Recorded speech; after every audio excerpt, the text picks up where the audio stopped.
Commonwealth game में जब अरशद नदीम ने जो गोल्ड मेडल ये एक दो साल पहले हासिल किया, उसमें नीरज चोपड़ा नहीं थे।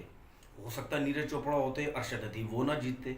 तो बात ये है कि अरशद नदीम इस वजह से भी जीत रहे हैं क्योंकि जब से अरशद नदीम ने अच्छा परफॉर्म करना शुरू किया, वो सेकंड नंबर पे रह रहे हैं। अस्सलाम वालेकुम जी, कैसे हैं आप लोग? सब ठीक ठाक हैं। आज मैं जेवलिन थ्रो जो अभी वर्ल्ड एथलेटिक चैम्पियनशिप जो खेली गई है कल, और उसमें नीरज चोपड़ा ने ये गोल्ड मेडल हासिल किया है। फिर उसके बाद सिल्वर जो है वो अरशद नदीम ने जो मेडल हासिल किया है। थोड़ा सा मैं दोनों कंट्री के हिसाब से मैं ज़रा फैसिलिटीज़ की थोड़ी सी बात करना चाहता हूँ, जो कि ज़रूरी भी है। अब इंडिया जो है हमारा हमारा नेबर कंट्री है।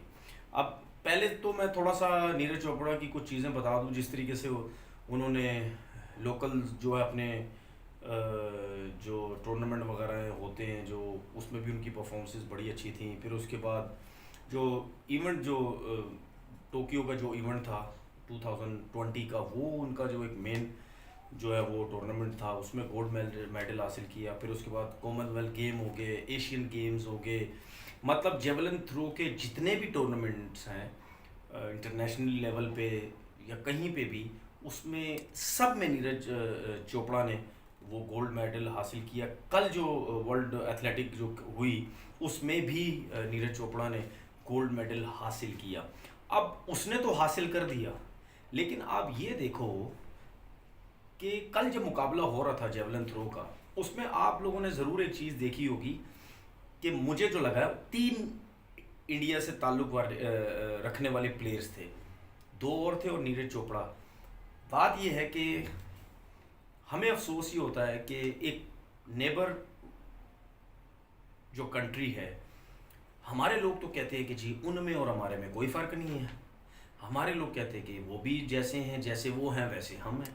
मुझे तो कहीं से नहीं लगता, क्योंकि अगर उनकी कंट्री में क्रिकेट को इतना ज़्यादा प्रमोट किया जाता है और जाता था, हॉकी को किया जाता था, उसके अलावा भी अब हमें चीज़ें नज़र आने लग गई हैं। हो सकता है उन्होंने देर से ही चीज़ें स्टार्ट की हो, लेकिन की। अब आप देखें, हॉकी की भी लीग्स होती हैं उनकी, वहाँ के ओवरसीज़ प्लेयर्स आते हैं। कबड्डी के भी टूर्नामेंट्स वहाँ पे होते हैं। फिर ये नीरज चोपड़ा की जो मैं बात करूँ, जेवलिन थ्रो का जो वो प्लेयर है, उसके साथ जो दो और प्लेयर्स हैं, इनके ऊपर भी काम होता है। चले जी, मैं मानता हूँ कि आप जो है, आपके पास अगर अपनी कंट्री में फैसिलिटीज़ नहीं है,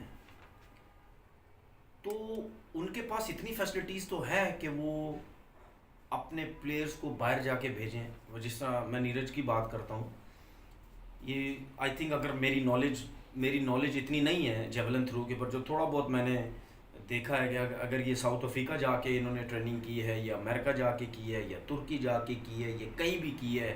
ये भी सुनने में आया है कि लोकल कोच था उनके पास जब उन्होंने स्टार्ट किया था, इनके पास वो इतना अच्छा कोच नहीं, फिर उसके बाद बाहर का कोच इनको मिला, उनके साथ इन्होंने काम किया। अब आप ये देखें कि कॉमनवेल्थ गेम में जब अरशद नदीम ने जो गोल्ड मेडल ये एक दो साल पहले हासिल किया, उसमें नीरज चोपड़ा नहीं थे। हो सकता है नीरज चोपड़ा होते, अरशद नदीम वो ना जीतते। तो बात ये है कि अरशद नदीम इस वजह से भी जीत रहे हैं क्योंकि जब से अरशद नदीम ने अच्छा परफॉर्म करना शुरू किया, वो सेकंड नंबर पे रह रहे हैं। कल के टूर्नामेंट में भी देखें, वर्ल्ड एथलेटिक जो हुई है, उसमें भी देखें अरशद नदीम सेकंड नंबर पे थे। और ये मैं बताऊं कि मुझे ऐसा लगता है कि नीरज चोपड़ा और अरशद नदीम में, इन दोनों में लगता मुकाबला होगा जब तक इन दोनों की फिटनेस अच्छी रहेगी। क्योंकि उसके अलावा जितनी भी जो कंट्री के प्लेयर्स हैं, वो इतनी टॉप की थ्रो नहीं कर पा रहे जितनी दूर ये दोनों करते हैं। और अरशद नदीम की एक सबसे अच्छी चीज़ जो मुझे ये लगी है, ये नहीं है कि वो पाकिस्तान का, इस वजह से मैं बात कर रहा हूँ, हो सकता है हमें जेवलिन थ्रो का आइडिया नहीं है थ्रो करने के बाद क्या होता है, लेकिन वाहिद अरशद नदीम मुझे नज़र आया कि जो थ्रो करने के बाद गिरता नहीं है लाइन से पहले। आपने देखा ना कि वो जिसको हम फाउल कहते हैं, कि लाइन पे अगर पाँव आ गया, हाथ आ गया, लाइन से आगे चले गए, तो वो थ्रो काउंट नहीं होता। सब गिरते हैं, इवन इवन नीरज चोपड़ा भी गिरता है। अब मैं ये नहीं कह रहा कि दूसरे गिरते हैं तो गलत करते होंगे, हो सकता है उसमें कोई टैक्टिस है, लेकिन अरशद नदीम बगैर गिरे फेंकता है और नीरज चोपड़ा के बाद ही पीछे दूसरे नंबर पे वो रहता है। फैसिलिटीज़ की जिस तरह मैंने बात की थी, अब नीरज चोपड़ा की क्या क्या ट्रेनिंग है, क्या क्या फैसिलिटीज़ हैं उनके पास, हर बंदे से ही सुनने में आता है कभी कहाँ जाते हैं कभी कहाँ जाते हैं। देखें, अगर आप अच्छा ट्रेनर हायर करेंगे, बाहर के लोग हायर करेंगे, तो जाहिर सी बात है आपकी फिटनेस लेवल ज़बरदस्त होगा। ठीक है, आपके पास जो है देखिए, आपने एक अच्छे लेवल पे अगर आपने स्पोर्ट्स खेलनी है ना इंटरनेशनल लेवल पे, उसमें आपकी मेडिसिन बहुत काउंट करती है। जहाँ तक मुझे नॉलेज है, थोड़ी बहुत गलत हूँ तो माजरत, वो बहुत काउंट करती हैं, क्योंकि बहुत सी ऐसी टैबलेट्स हैं जो आप यूज़ करते हैं आपकी फ़िटनेस के लिए, आपके मसल्स के लिए, आपको बूस्ट करने के लिए, आपको पावर देने के लिए।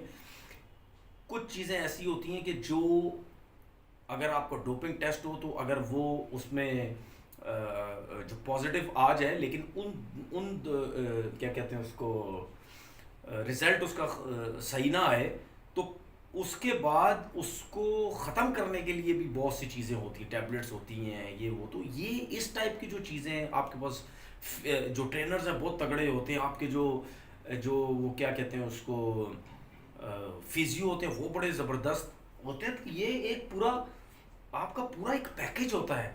अगर नीरज चोपड़ा हमारी क्या कहते हैं उसको, नेबर कंट्रीज में रहता है जहाँ पे हम ये सुनते थे यहाँ कोई फैसिलिटीज़ नहीं है, कुछ भी नहीं है, अगर वहाँ से निकल के वो बंदा आ रहा है और इतने इतने टॉप क्लास के ट्रेनर्स के साथ वो कर रहा है, तो इसका मतलब ये है कि वो फैसिलिटीज़ वो अवेल कर पा रहा है, इसी वजह से वो सब कुछ जो है वो कर रहा है। तो अरशद नदीम जो एक बिल्कुल छोटे से गांव में रहने वाला बंदा है, वो वहाँ से निकल के आया। अब जिस तरह हम न्यूज़ में देखते, तो एक बिल्कुल थके हुए ग्राउंड में जाके, वो जब भी किसी मीडिया से बात करता था, वो किसी थके हुए ग्राउंड में जाके जेवलिन वो थ्रो करके एक वीडियो बनवा रहा था। देखा, हमने देखा जिस गांव में रहता है लोग किस तरह सपोर्ट कर रहे हैं। ठीक है, उसको थोड़ी बहुत इंजरी हुई, कहीं सुना बाहर गया, साउथ अफ्रीका या मॉरिशस, कहाँ गया है, जहाँ भी गया है, वहाँ जाके अपनी इंजरीज वगैरह उसने थोड़ी बहुत जो है बेहतर की हैं। वो भी जाहिर सी बात है कि अगर आप इस लेवल पे आ जाते हो, तो या आपके पास थोड़े बहुत पैसे आ जाते हैं, या आपको कोई ना कोई ट्रेनर ऐसा आपको मिलने लग जाता है जो आपको आपको साथ लेके चलता है।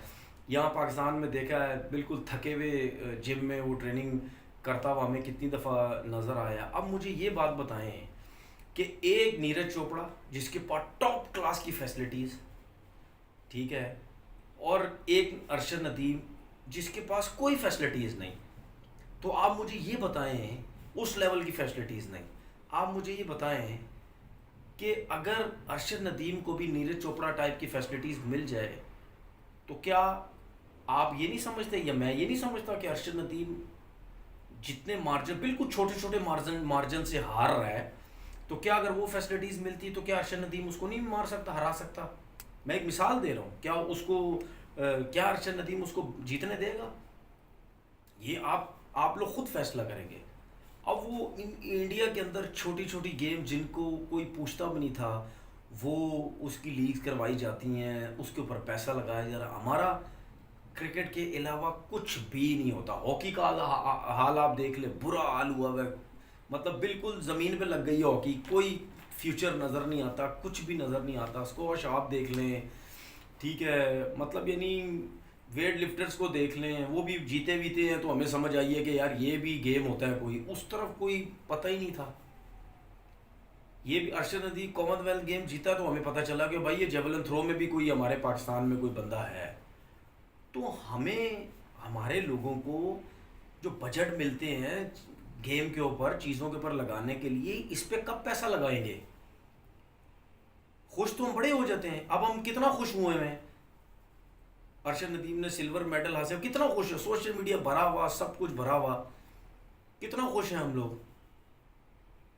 फैसिलिटीज उस बंदे के पास है ही नहीं, और खुश हम कितने हैं।